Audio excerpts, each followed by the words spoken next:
Assalamualaikum warahmatullahi wabarakatuh. Kami dari kelompok 3 yang beranggotakan saya Agnia Bertafolina Heriawan dengan NRP 2504092. Perkenalkan, nama saya Karina Nisori Banea dengan NRP 2504085. Saya Hasna Makarim Dwi Cayaningati dengan NRP 2504086. Halo semuanya, perkenalkan nama aku Wafik Alia Fatimah dengan NRP 2404104. Pada kesempatan kali ini, izinkan kami mempresentasikan hasil kajian yang berjudul Bahasa sebagai arena perjuangan sosial dalam praktik pekerjaan sosial. Dalam pekerjaan sosial, bahasa memiliki peran yang jauh lebih besar. Setiap tahap intervensi pekerjaan sosial, mulai dari asesmen, konseling, pendampingan, sampai advokasi, semua dilakukan melalui bahasa. Namun, lebih dari itu, bahasa adalah arena perjuangan sosial. Mengapa disebut arena? Karena di dalam bahasa terdapat nilai-nilai identitas, kekuasaan, bahkan ketidakadilan. Cara kita memilih kata akan menentukan apakah klien merasa dihormati atau tidak. Cara kita berbicara bisa mengangkat martabat klien atau justru merendahkan.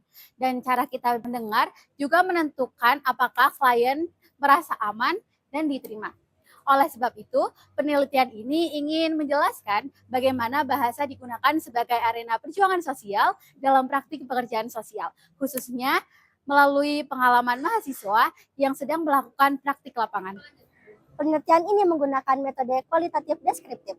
Data diperoleh melalui wawancara semi terstruktur dengan mahasiswa Poltek Kesos dengan prodi pekerjaan sosial yang sudah menjalani praktik pekerjaan sosial.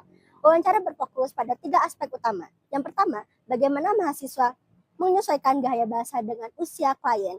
Yang pertama, anak-anak, remaja, dan lansia. Yang kedua, bagaimana mereka menghadapi perbedaan bahasa daerah dan istilah lokal. Yang ketiga, mengapa penggunaan bahasa yang tepat dianggap bagian dan etika profesional. Data dianalisis menggunakan teknik analisis tematik. Bahasa mencerminkan relasi antara pekerja sosial dengan klien. Pekerja sosial bukan hanya berbicara untuk menyampaikan informasi, tetapi juga menegosiasikan posisi. Apakah ia ingin menjadi mitra setara atau seseorang yang lebih tinggi kedudukannya. Dalam praktik pekerjaan sosial, bahasa bisa menjadi alat pemberdayaan. Contohnya, mahasiswa menyebutkan bahwa mereka berusaha menggunakan bahasa yang sederhana, hangat, dan empatik saat berbicara dengan anak-anak agar mereka merasa aman. Ada kutipan wawancara yang menjelaskan, ketika saya berbicara dengan anak-anak, saya lebih banyak menggunakan kata-kata sederhana dan ekspresi yang ceria agar mereka merasa nyaman. Hal ini menunjukkan bahwa bahasa dapat menciptakan ruang komunikasi yang memberdayakan. Klien tidak lagi dianggap objek bantuan, melainkan subjek yang punya suara. Di sini, kita melihat bahwa setiap pilihan kata adalah tindakan sosial, bahkan tindakan politik yang kecil, karena pilihan bahasa tertentu bisa menggoyangkan hubungan kuasa yang selama ini menempatkan klien sebagai pihak yang lemah.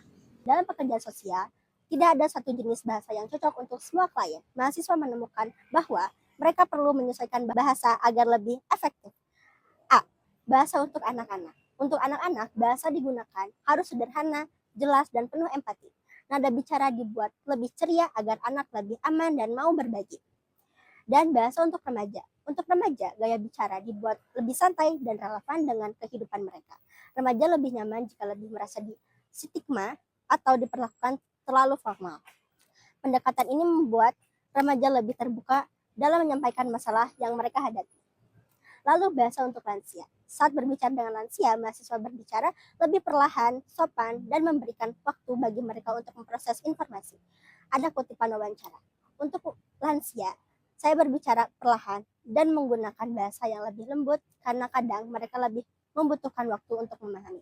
Penyesuaian ini dibutuhkan bukan sekedar teknik komunikasi, tetapi bentuk empati dan penghormatan terhadap pengalaman hidup mereka. Indonesia memiliki lebih dari 700 bahasa daerah. Mahasiswa pekerjaan sosial sering menghadapi klien dari latar belakang dan bahasa yang berbeda. Karena itu, mereka melakukan beberapa strategi. Yang pertama, belajar kata-kata dasar dalam bahasa daerah klien. Yang kedua, menggunakan bahasa Indonesia yang lebih universal.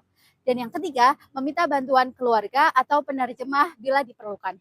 Kutipan wawancara yang menarik, saya berusaha mempelajari beberapa kata dalam bahasa daerah klien agar mereka merasa lebih dihargai. Ini menunjukkan bahwa bahasa bukan hanya alat teknis, tetapi cara menunjukkan rasa hormat. Pemahaman terhadap bahasa daerah juga merupakan bentuk perjuangan sosial karena membantu mengurangi ketidakadilan dalam akses layanan. Klien yang tidak fasih bahasa Indonesia tetap memiliki hak untuk dipahami dan dilayani. Dalam pekerjaan sosial, penggunaan bahasa tidak boleh sembarangan. Bahasa adalah bagian penting dari etika pekerja sosial. Bahasa kasar, sarkastik, atau menghakimi tidak hanya melukai, tetapi juga dapat menutup komunikasi antara pekerja sosial dan juga klien. Ada wawancara yang menyebutkan bahasa yang tepat bisa membantu membangun kepercayaan dan menghindari salah paham. Karena itu, mahasiswa belajar untuk 1. Tidak menghakimi, 2. Tidak mempermalukan klien, 3. Menghindari istilah yang merendahkan, dan yang terakhir menggunakan kata-kata yang memberdayakan. Contoh kecil perjuangan sosial melalui bahasa adalah mengubah istilah korban menjadi penyintas. Perubahan istilah ini mengubah cara pandang masyarakat terhadap mereka yang mengalami kekerasan dari seseorang yang pasif menjadi seseorang yang kuat. Bahasa juga berperan dalam perubahan sosial. Ketika pekerja sosial menggunakan bahasa yang tepat, klien bisa melihat dirinya dengan cara yang lebih positif. Ada kutipan wawancara. Saya belajar bahwa bahasa bisa mengubah cara klien melihat dirinya dari orang yang dibantu menjadi orang yang punya kendali atas hidupnya. Selain pada level individu, bahasa juga digunakan dalam yang pertama, advokasi kebijakan, kedua, kampanye sosial, ketiga, edukasi masyarakat, yang keempat, penyusunan laporan sosial. Setiap kata yang ditulis pekerja sosial dapat mempengaruhi opini publik dan menciptakan perubahan dalam sistem yang lebih besar. Dari penelitian ini dapat disimpulkan bahwa 1. Bahasa bukan hanya alat komunikasi tetapi juga arena perjuangan sosial. 2. Mahasiswa pekerja sosial menyesuaikan gaya bahasa sesuai dengan usia dan juga kebutuhan klien. Ketiga, perbedaan bahasa daerah dikelola melalui pembelajaran, adaptasi, dan penghormatan budaya. Yang keempat, bahasa yang etis dan penuh empati adalah bagian dari profesionalisme pekerja sosial. Dan yang kelima, bahasa mampu memberdayakan klien dan mendorong perubahan sosial baik dalam lingkup kecil maupun besar. Dengan demikian, kemampuan berbahasa yang sensitif budaya, empatik, dan reflektif adalah keterampilan penting yang harus dimiliki setiap pekerja sosial. Sekian video presentasi dari kelompok kami. Wassalamualaikum warahmatullahi wabarakatuh.